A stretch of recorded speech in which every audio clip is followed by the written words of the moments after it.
We had some other controversy on this show last time we were on 2 weeks ago, and I promised I would address it. 2 weeks ago, I did a new rule on our Internet Overtime segment about someone named Zayn Malik, who I'd never heard of until that day, but who apparently had just left the boy band One Direction.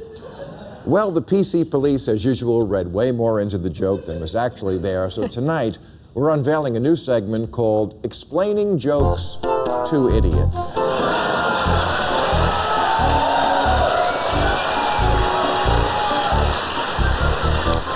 So I'm going to re-show the joke in question, and we'll stop the tape periodically to explain what's going on. Roll 'em. New rule, Zayn... Oh, stop right there. Let me say about this, new rule is merely a framing device for the purposes of comedy. New rules are not legally binding, are not actual regulations, and do not carry the force of law. Back to the tape. New rule, Zayn Malik can just go ahead and quit One Direction for all I care. I mean, whatever.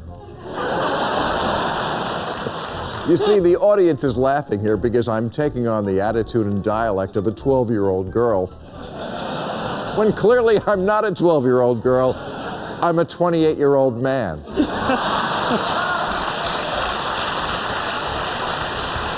Roll tape. But I think after everything we've been through, I at least deserve the common respect of being told face to face. Okay. For you comedy students out there, this is called milking the premise.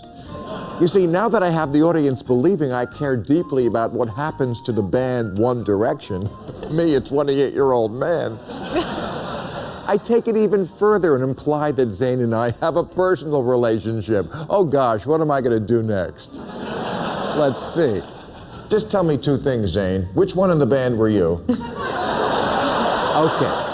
Here we get to what we in the comedy business call the Old Switcheroo, where my previous sentiments are revealed to be sarcastic and we unveil that in reality, I have no idea who this guy is, nor do I give a shit.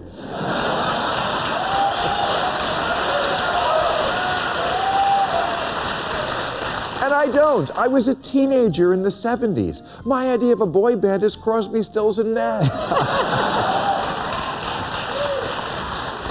In fact, I was calling Zayn Zion in rehearsal because we had it spelled wrong. But our staff caught it before showtime. It's called fact-checking, Rolling Stone. Look into it.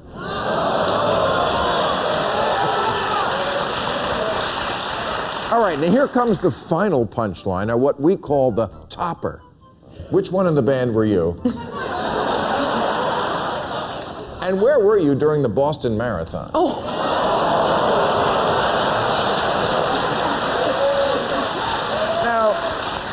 Notice how the crowd was shocked at first, but in just a few seconds they were cracking up and applauding.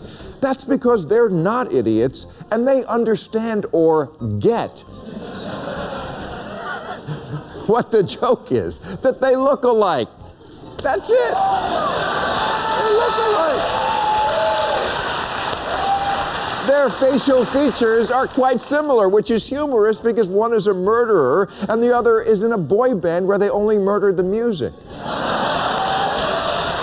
Now, it turns out Zayn Malik is a Muslim, but neither I nor anyone on our staff knew that. How could we? The whole joke is I don't know who the fuck he is. I don't know his religion or his birthday or his favorite food because I don't spend every waking hour obsessing over teenage boys like a Catholic a 12-year-old. Like a 12-year-old girl. And by the way, if you are a 12-year-old girl, you have every right to be upset because you're 12. But for all the respectable media outlets who covered this story when you could have spent time and space on real news that needs reporting, you are not only traitors to journalism, you are, in the truest sense of the word, 12-year-old girls. Okay.